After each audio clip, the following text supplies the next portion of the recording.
안녕하세요. 개포 현대일체아파트 재건축 추진준비위원회입니다. 소유주 재산권을 보호하는 데 사용해야 할 평형조사지가 지금 문제가 많아서 지난 유튜브에 이어서 보충 설명드립니다. 그리고 지난 유튜브 시청자들께서 저희에게 연락을 하셨습니다. 설문지에 심각한 중대 결함이 있다고 말씀하시고요. 그 다음에 평형 선택을 어떻게 해야 하는지 난감하며 그래서 구체적인 방안을 얘기해 달라고 부탁을 하셨습니다. 현대 소유주들의 특성을 보면 대개 70대 이상이 많고 대부분 점잖으십니다. 그래서 어떠한 복잡한 일에 휘말리기 싫어하시죠. 그리고 도정법을 잘 모르지만 빠른 재건축을 원하고 있습니다. 쉽게 믿으시고 의심을 안 합니다. 자칭 통치인의 이를 악용을 하고 있습니다.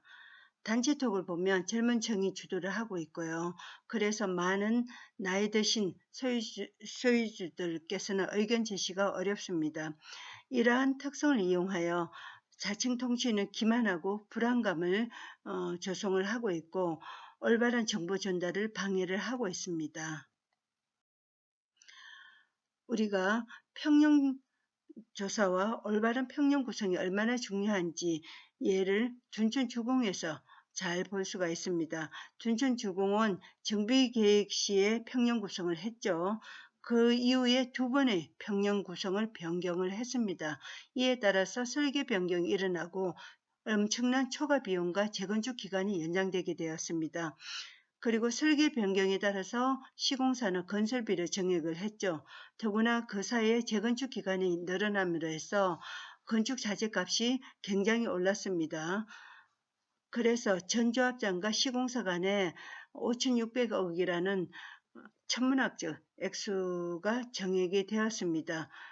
그러나 소유주의 총회 의결을 거치지 않고 밀실 계약된 것이었기 때문에 새 조합장은 이를 인정하지 않았습니다.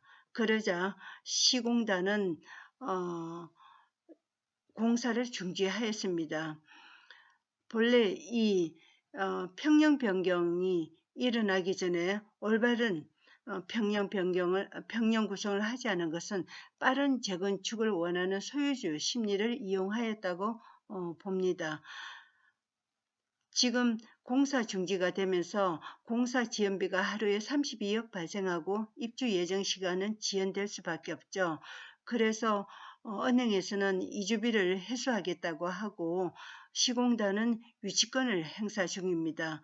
이렇게 해서 조합원은 빚더미에 갈 수 있고 20억은 주택의 가치가 영원히 될 수 있다고 우려되고 있습니다. 조합원들은 분통을 터뜨릴 수밖에 없는 상황입니다. 이렇게 자칭 통치 측은 둔촌주공의 예만 봐도 평형 구성을 얼마나 잘하는 것이 중요한 것을 알 수 있음에도 불구하고 대형 평형을 부족하게 정비계획을 유지하고자 합니다. 이들은 빠른 재건축을 한다고 합니다. 그러나 도정법령에 맞지 않게 평형조사를 이제야 함으로 해서 이미 지연되고 있습니다. 그리고 평형 변경이 되면 설계 변경을 할 수밖에 없고 재건축 기간은 연장됩니다. 나중에 마음대로 고칠 수 있다고 또 주장을 하고 있습니다. 이것은 틀립니다. 경미한 변경만 가능합니다. 이를 통해서 기존의 대형 평형의 충족은 불가합니다. 그리고 정비계획을 경미한 변경을 하더라도 설계 변경을 많이 해야 되고 이것은 건설비 정액의 중요한 요인입니다.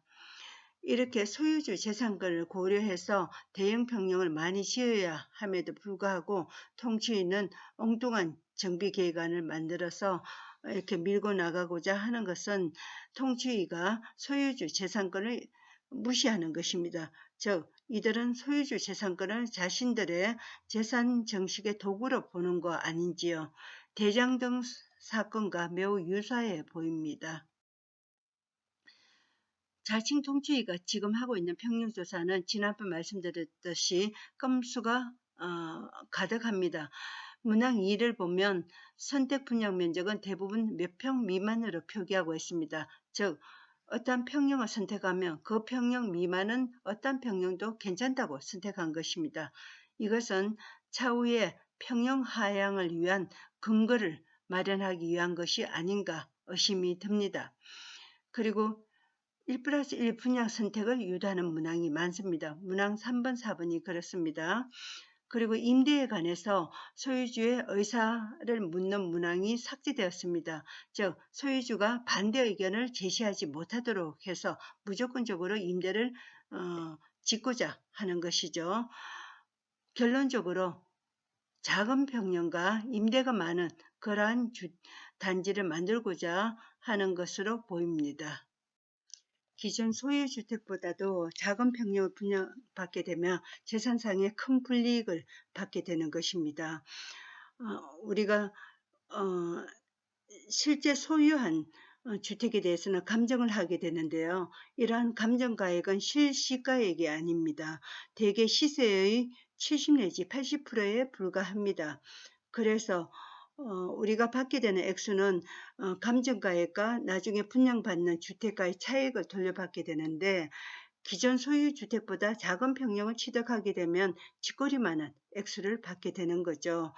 이 액수의 책정 자체가 사업 시행 계획 인가 고시일이 기준입니다.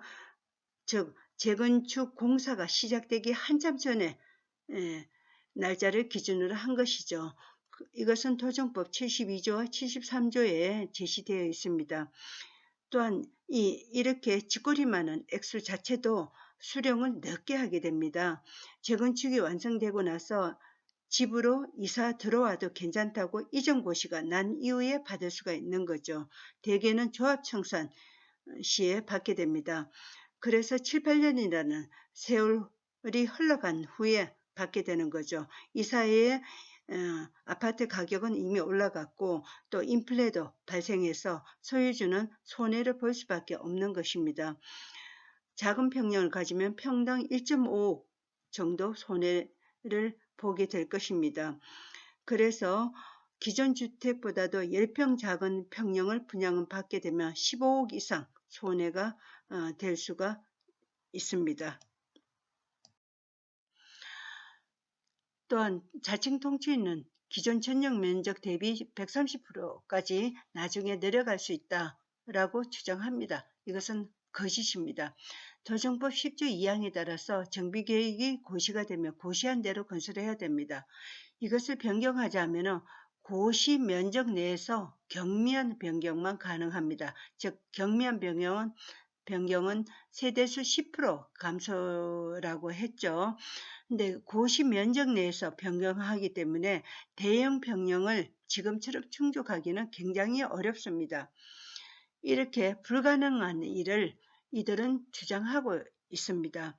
그래서 소유주 여러분께서 재산상 손해보지 않도록 지금 평형 선택을 하자면 문항 2에서 기존 현대 58평 소유주는 문항 2에서 65평 이상을 선택하시기를 추천합니다.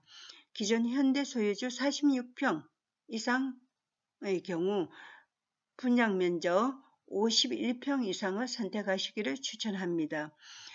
기존 현대 소유주 33평 이상의 경우 분양 면적 34평 이상을 선택하시기를 추천합니다. 두 번째는 임대입니다. 임대는 무조건 건축해야 할까요? 국토부에 문의해봤더니 아닙니다. 지금 국토부에서 저희가 받은 자료를 오른쪽에 제시하였습니다. 여기에서 보면 250%에는 임대주택 건설 없이 가능하다는 얘기를 하고 있습니다. 임대주택이나 유형별 주택 건설 비율은 도정법과 대통령령, 국토부 고시, 국토부 훈령 등에 나와 있습니다. 그리고 도정법 제30조 3항에서는 용적률을 상한할 때 그때 임대 비율을 제시하고 있습니다. 그러나 국토부 질의를 하면 250% 용적률을 상한한 것이 아니니까 임대 없이 가능하다고 합니다. 즉 임대 없는 명품 단지의 신축이 가능하다는 것이죠. 소유주 여러분의 선택이 요망되는 사항입니다. 그러나 자칭 통치인은 임대를 건설하면 분양을 많이 할 수 있어서 실이익이 많다, 크다 이렇게 주장하고 있는데 이것을 따져보았더니 아주 미미합니다. 자칭 통치위가 지금 하고 있는 300% 용적률에서는 임대로 현대에서는 연면적 2,500평, 토지로는 833평, 그리고 액수로는 약 1,000억 원 정도 무상 기부를 해야 합니다. 또한 건축비도 반 이상 부담을 해야 합니다. 조정법 55조 2항을 따르면 임대 건설에서 우리가 SH공사에 주게 되는데 이때는 표준 건축비만 인정해 줍니다. 나머지는 우리가 부담해야 되죠. 지금 대개 평당 건축비가 1,000만 원 가량 듭니다. 그러면 600만 원을 평당 부담하게 됩니다. 그렇게 해서 총 150억 정도를 조합원이 부담하게 됩니다. 이렇게 토지와 건축비를 합쳐서 1,150억을 조합원이 부담을 하게 되는데 그러면 추가 일반 분양으로서 얻는 이득을 보면 5천만 원 분양 시 1,250억 원 정도 됩니다. 그러면 실제 이득은 얼마일까요? 1,150억 원과 1,250억 원 차액은 100억입니다. 즉, 이 100억은 가구 수로 나누면 가구당 2,500만 원도 안 됩니다. 이렇게 작은 액수를 우리 조합원들이 이득을 보고자 명품 단지를 포기해야 될까요? 명품 단지의 신축을 위해서 저는 임대가 없는 단지가 맞다고 생각합니다. 이렇게 이러한 설명을 전혀 통치는 하지 않습니다. 정직하지 않고 윤리적이지 않습니다. 소유주의 재산권을 침해하는 평형 구성으로 정비 계획을 하면서 소유주의 열망을 무시하고 그대로 밀고 나가고자 하는 거죠. 이러한 단체의 평형조사지 제출하는 것은 아주 심사숙고해야 합니다. 현대 1차 추진준비위원회에서는 재산권을 보호하고자 많은 노력을 하였습니다. 지금은 상계단지 소유주께서 적극적으로 행동하셔야 할 시간입니다. 소유주가 주인입니다. 다른 이가 해주길 기대하지 말고 주인의식을 가지시고 행동하시기를 부탁드립니다. 소유주 재산권을 스스로 지키셔야 합니다. 그러할 때 정직한 리더는 대형 평형을 충족하고 임대 없이 평형 구성하기가 쉽습니다. 합리적인 정비 계획을 그렇게 해서 세워야 합니다. 빠른 명품 단지를 원한다면 똘똘한 한 채를 충족해야 되고 쾌적하고 건설동은 5동 미만이어야 하고 임대는 없이 재건축 기간은 짧게 해서 비용은 절감하고 합리적인 배치도와 정비 계획을 만들어서 정직하고 유능한 리더가 재건축을 진행해야 할 것입니다. 이렇게 새로운 배치도를 만들고 기존 정비 계획안은 폐기를 하고 새로운 정비계획안에 동의서를 제출해야 할 것입니다. 문의사항이 있으시면 010-3546-8003으로 연락 부탁드립니다. 끝까지 경청해 주셔서 감사합니다.